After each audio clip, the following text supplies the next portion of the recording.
1 p.m. on the East Coast, Wednesday, March 8th. Guy Adami here. Dan Nathan back from a Grapefruit League spring training game. Yesterday, he had a great day. We'll be joined in a few minutes by the great Carter Worth of Worth charting this market call. Dan, brought to you by FactSet Financial Data and Analytics that are powered by Tomorrow. They're also our data provider. A lot to talk about here, Dan Nathan. Welcome back. How are you? Yeah, great effort by our main man, Danny Moses, filling in yesterday. And we hope maybe we could get a little more time from him on the market call, guy, because I saw a lot of really great feedback about his contribution. And you can have more of Danny Moses every Friday on the Tape podcast that drops in your what? In your where do you in find your favorite like podcast that? store or wherever you listen to your podcast. So guy, I was, like you said, I was down in Arizona. They call it the Cactus League. You call it the Grapefruit League. League. Do they even have grapefruit down there in Arizona or no? Maybe the cactus. You're right. It is the Cactus League out there. The whole Same, thing is same, dumb. same difference. Let's get into it because again, 2 days of Fed Chair Powell is probably 2 days too many for you on the Hill. I think the only benefit to you is that you're not on the Hill. I'm sure you might have a couple of decent questions for him here, but talk to us a little bit about this. We were talking to Danny earlier today, actually in front of a crowd at that Hightower event, which was great. Our friend Steph Link had us there. But he just said this because this has all happened within a year, right? The Fed literally their first rate increase of 25 basis points since 2018 came a year ago. Okay. And then they did 4 75 basis point hikes. And so at this point, you could say, okay, the stock market discounted that, sold off 27% at its lows or something like that. The S&P last year closed down 20%. We're up right now. Do you think that's it, guy? Don't you think there's got to be a bit more of a lag as far as all of that tightening to the economy? And do you think that, again, we talked about it the other day on the market call, that this is the recession that won't happen. It keeps getting pushed out, but it's got to happen sooner or later. So I think you're 100% right in your assessment that we're in the late innings of the rate hike cycle. I would agree with that. I do believe we're in the late innings of that, and probably correctly so. What I think we're in the early innings of, unfortunately, is how the markets reacted to these rate hikes. And I think therein lies sort of what's been puzzling people, right? So many people want to say we're in the late innings of this rate hike cycle. So by definition, we should be getting towards the other side of it in terms of the market. In my opinion, the problem is, although we are in the late innings of the cycle, we're in the very early innings in terms of how the market's reacted or the impact it's had on the broader economy and the market so far. To your point, this lag effect, I don't think people are taking that into consideration nearly enough. Now, we're going to talk about it with Carter in a second. As you see, 2s, 10s, forget about 100 basis points. They just said, we'll see it 110 because that's how quickly things have gone sort of pear-shaped on that front. And it doesn't speak to a particularly robust environment for the economy nor for the market, Dan. Yeah, and why do we talk about rates so much? I mean, again, and Carter's going to break down the charts, but we talk about them because obviously there's a impact on the economy and the expectation for growth going forward. The higher rates are for longer, the cost of capital is that much higher, and a whole host of other reasons. And companies are forced to do things when rates are higher that they don't do when we've been in that kind of free money period. And there's a couple things here I think are really important. Let's go to this tweet from Urian Timmer, who's from Fidelity, and he's talking about that. And he's talking about valuations, guy. I mean, this is really what it comes down to. At 18 times, the S&P 500 is pricier than what I consider fair value at 15 times. That's what you would also agree. The equity risk premium, the difference between the earnings yield and the 10-year treasury yield is falling. And, this is something that David Rosenberg was talking about last week. We highlighted that.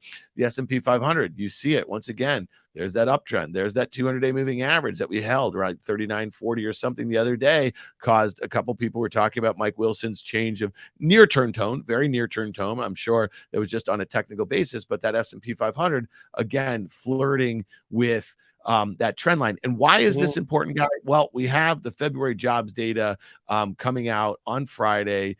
Hotter data just keeps the Fed higher for longer, which means that risk premium should be lower, which means the valuation fair value should be lower. And at 18 times right here, you and I are saying no bueno. Thoughts there? Well, I mean, that's the point that I've been making for a while, maybe not as elegantly as some of these other folks have. But what I'll say is we're probably 2 turns too expensive in terms of the multiple people are paying for a dollar's worth of earnings. And I don't understand again, for the life of me, why we have seen until recently this whole thing has been on basically valuations going higher. I mean, the reason why the market's going higher is not because earnings are getting better, it's because people are willing to pay more and more for a dollar's worth of earnings. It makes no sense to me.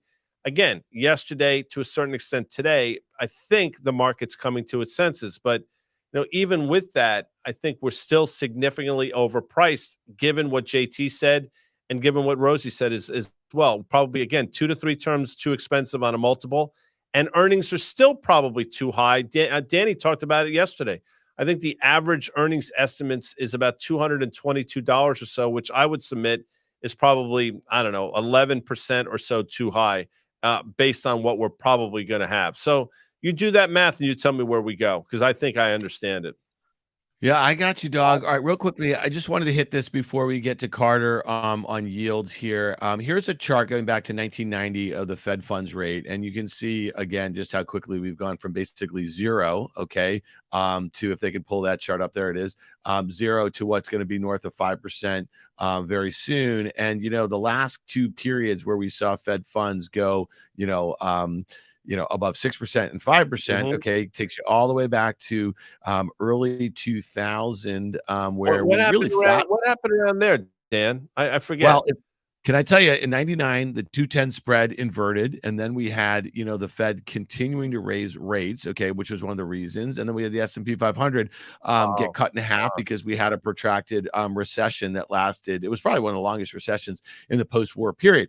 Then again, into 2006, where Fed funds was last above 5%. And you see that it flatlined there, guys. So higher for longer is the theme here. Okay. And what happened there? The yield curve again inverted. So you see that. Okay. And then we had, if you look at the next chart, the S&P 500 got cut in half again. So again, I think it's interesting that we had a yield curve inversion. I know there's a lot of lines, there's a lot going on, but you get the point here. We had inversion in 19. In 2020, we had a 35% drop in the S&P 500.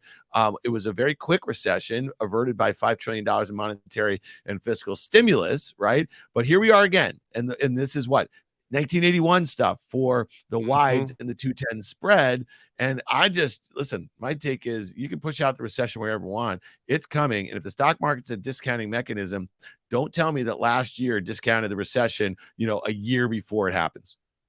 And before we bring in Dubs, I encourage folks just to glance your eyes to the left of the screen and look at the duration. Look at how long it took for rates to go, again, from basically zero up to those levels that Dan just talked about, north of 5%. Back in 2004, probably took close to 2 years.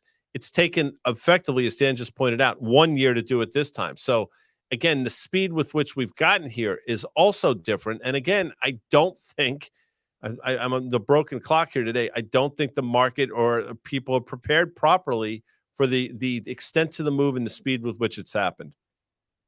Yeah, I agree. All right, let's bring Carter in. Let's get his take on all of this. Carter, are we making like chart fouls all over the place? No, I'm just texting you. Not at all. I was just texting you. I was commenting on something. Charts are great. It's the beauty of charts is you can see it's in the eye of the practitioner. You can see whatever you want to see, and the point about that is that's not a negative. That's a positive, because that's what it is in fundamentals. You can pull up any stock and you'll have an analyst who's highly qualified, highly certified, highly educated. He thinks it's a sell, and another analyst thinks it's a buy. But we try to make judgments based on the inputs that we have.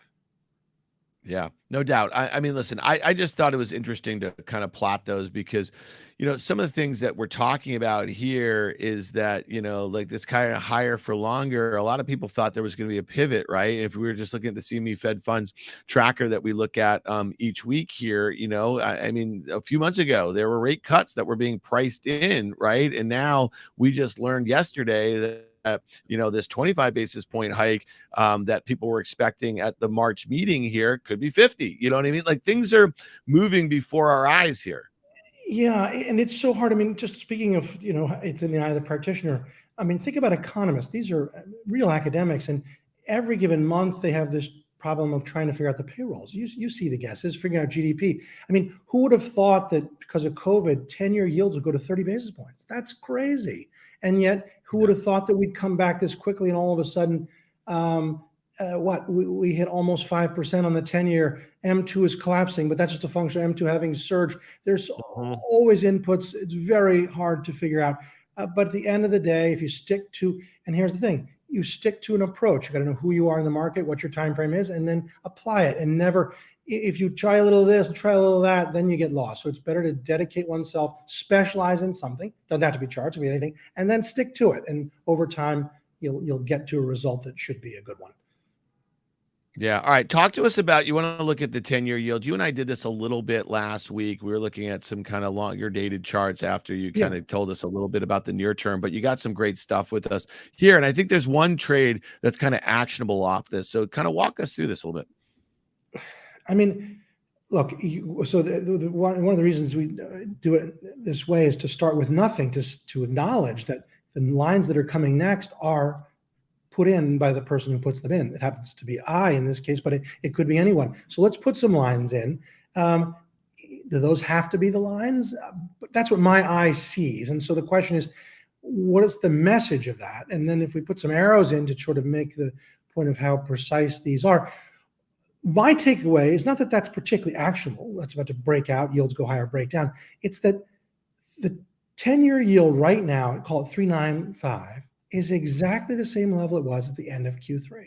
So September 30 to March 8, we basically are unch. Now, how is that possible after 5-6 months of yet firmer payrolls and firmer data out of ADP and Fed hiking and talking? But if it were all so robust and rates really were going to 5 or 6, how come they're not? My hunch is that this is all in the topping process, that ultimately the market is ahead, that when you hear talks of no landing, that's code for hard landing. Yeah, it's also no code landing. What the what? It's also code for, I'm an asshole and I just want to come up with something that, There's that famous line, the Joe Kenny, when you hear stock quotes from the boot black, that was what they referred to as a shoe shine boy. But, the cab driver, not to make fun of shoe shiners or cab driving, honorable way to make a living. But the point is, when it's in the public domain, when people are saying no landing, that means almost definitionally hard landing. Yeah. We're gonna hit the hard down. That's that's kind of like guys saying, I don't shine shoes no more. There. Well, I was going to say, Carter, you've been away a long time. You might not have heard.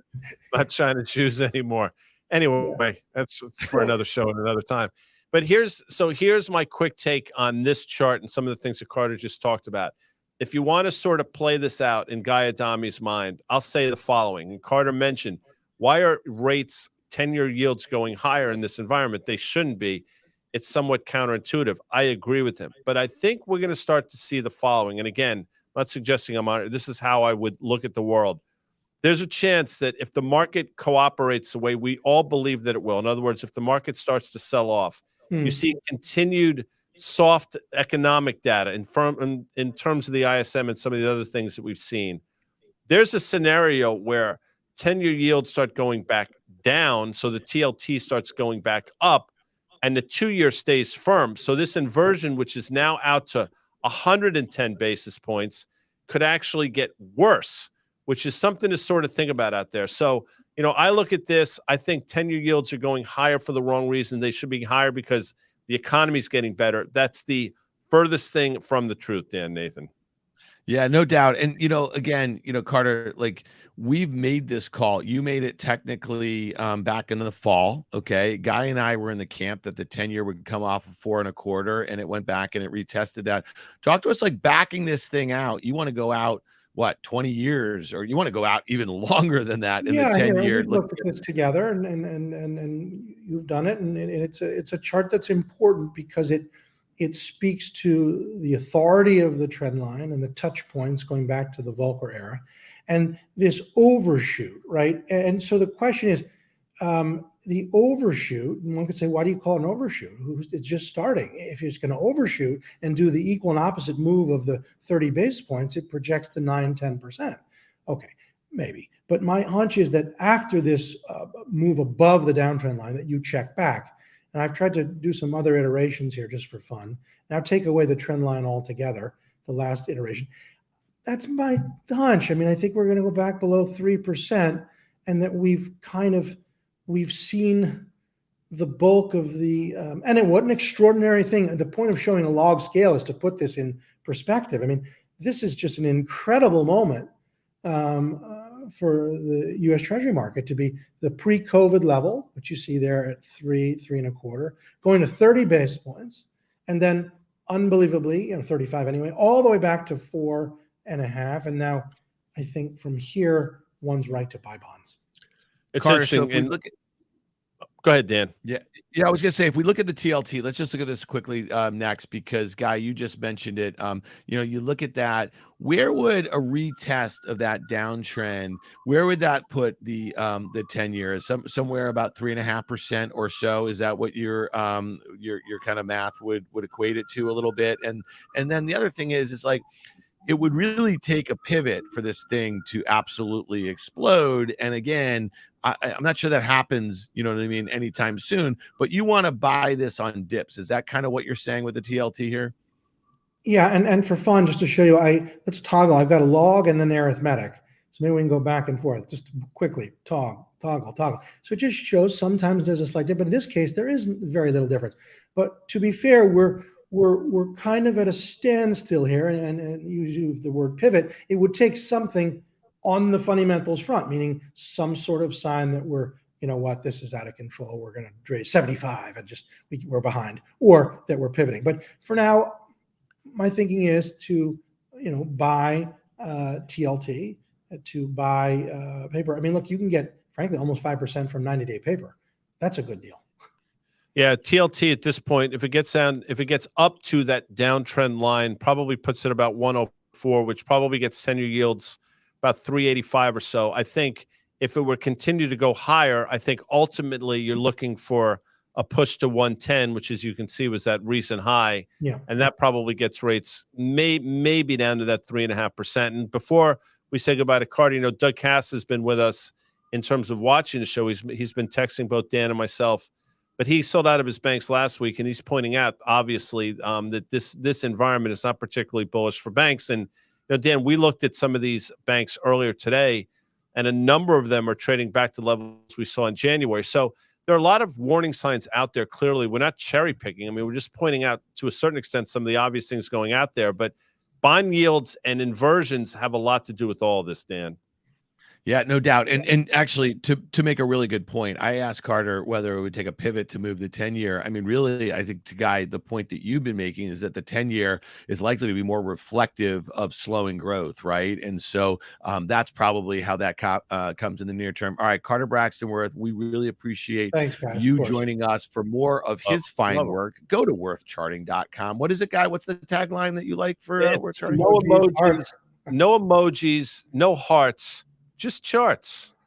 Oh, yeah, there you go. Thanks, guys. Look at that. All right, bud. Thanks so much. Guy, we're gonna let's take a couple questions. Anything like anything on the tip of your tongue that you're seeing in the comment box? I'm scrolling through. I mean, while you find something, let's just pull up an XLF chart, because I think this is really interesting, Guy, because we were talking about him earlier. Clearly, and Doug has made this point on Real Money a couple times over the last couple of weeks here.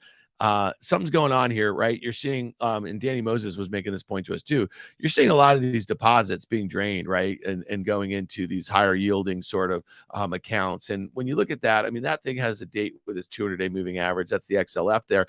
But, it's interesting when you look at Bank America versus, let's say, a JP Morgan. Let's pull up the Bank America chart really quickly. I mean, that's down about 12% from its recent highs, and JP Morgan is down about half that. Like, the relative strength, I think, in JP is really interesting. Any thoughts, Guy, on that? Are we just back to this kind of best of breed, Jamie Dimon stuff? I mean, they clearly get the benefit of the entire world saying that they're the best bank in the world, and maybe they are. I'm sure there's truth to that, and he's the greatest operator in the world. Maybe there's some truth to that as well. But at a certain point, they should not have, a 2 standard deviation higher multiple in terms of price to book or price or whatever metric you want to look at than some of their rivals. So I think to that end, I think you've seen it before, and I think you will continue to see JP Morgan come back to the field to a certain extent, because although it deserves a premium valuation, the real question is how much of a premium valuation. That's something I've said for a while. And you look at this chart, I mean, we had trouble all through this very young year, right around that sort of 145, 146 level. Yeah. You can see it in the chart. We failed there now a number of times.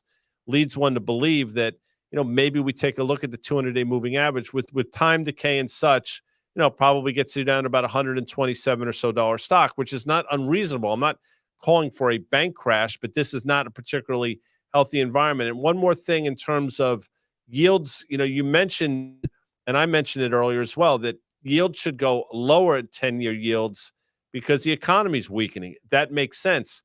I think you could also see the phenomenon in a flight to quality in the form of 10-year yields if the market were to sell off in a precipitous fashion. So you have a couple things working for the TLT long trade, Dan. Yeah, no doubt about it. Let's look at the semis here, Guy. I know I heard you guys. I listened to you guys. But by the way, that's what we're getting. I'm going through the comments. A lot of people say, like, what is up with NVIDIA? And I can't answer the question because, this stock is seemingly impervious to the broader market moves and now clearly impervious to valuations. We have an ETF up now, but if you put up NVIDIA specifically, I think we can do that. I mean, I'll use the word. I mean, it's astounding how well this stock is traded. Forget about the 100% move. The ensuing move from earnings to current levels to me is a bit perplexing. We're now, if you go back and look, and we talk about standard deviations, we're probably 2.5 turns standard deviations higher than the moving averages. At some point, there's a mean reversion that's going to go on there. I don't know what the catalyst is going to be. And now you're talking about a company, Dan, that's trading at 20 times revenues and probably 60 times earnings, which, again, doesn't make sense in normal environments. It certainly doesn't make sense in a higher interest rate environment. Yeah, and I guess, listen, let's go back to the SMH, the ETF that tracks the semiconductor sector. And just, again, that NVIDIA print, and I think both of you and I were like pretty shocked about the quality of or the confidence in the guidance that they gave, and investors seemed to like it. The stock gapped and it's kept on going. But if you look at the SMH, I mean, NVIDIA is 11.5% or so.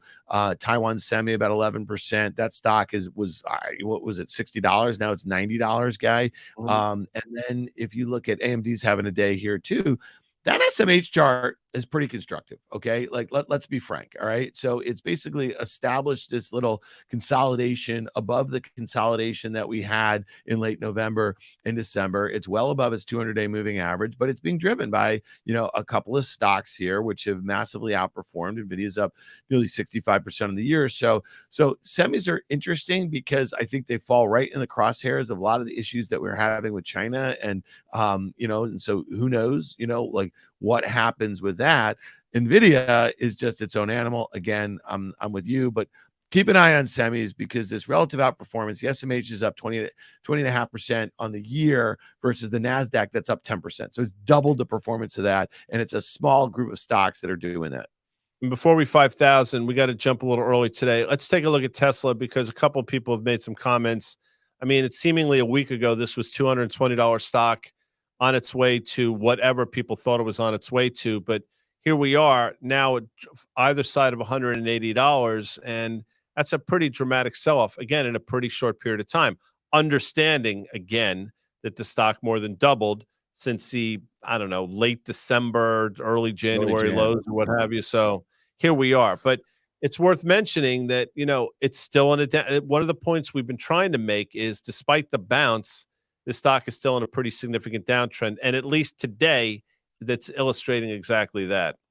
Yeah. Well, there's two things. Okay. The news does not get better, right? It just does not get better. The investigations, the product quality issues, Elon Musk on Twitter going on a rampage versus a Twitter employee who was fired indiscriminately, who has MS, and the way he was calling him out. I mean, there's just so many things. Now, the most important thing is that the company, and we talked about this earlier in the week on Market Call, they just lowered their prices on cars, on their high-end cars for the second time in 3 months. And then we're seeing price declines both here and in China by all of their competitors. And so they're in a price war. And we talked about this, is that earnings are expected to be flat year over year, and margins are expected to go from 25 to 22% this year. If they continue in this pricing war, okay, with all these incumbents who I actually would make the argument that Tesla, with a $600 billion market cap, has so much more to lose than GM and Ford and Volkswagen and all these other guys in China cutting prices because of its valuation.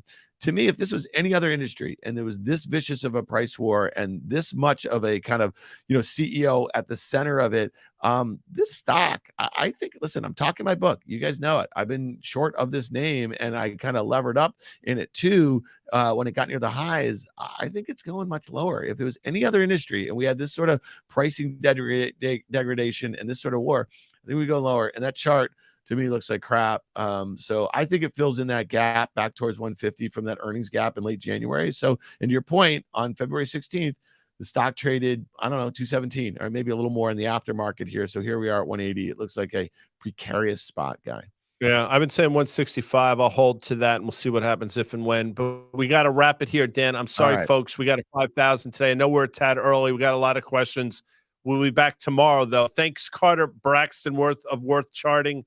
I want to thank FactSet, our data provider, also our sponsor for this market call. We will be back tomorrow. Dan Nathan, myself, EY from SoFi. Good luck out there, folks.